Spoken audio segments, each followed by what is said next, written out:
A recent change in government legislation means that private pumping stations that serve 2 or more properties or serve 1 property and the station is outside that property's boundary would transfer ownership to the wastewater service provider as of October 1st, 2016. You may think this sounds a long way off, but it's a huge task and we need your help to locate them all. So, what does a private pumping station look like? This is a typical small pumping station that serves this row of houses.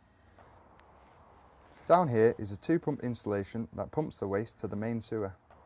This panel controls the pumps and will stop and start them when the waste reaches a predetermined level. Pumping stations come in all shapes and sizes.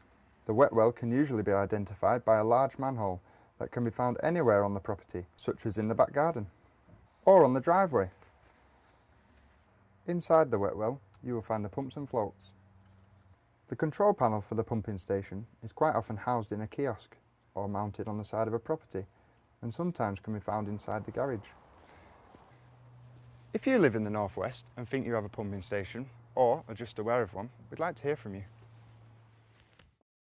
Visit unitedutilities.com/private pumping stations and complete the online questionnaire. But please remember, there are a lot of pumping stations for us to locate and it could take up to 5 years for your transfer to take place.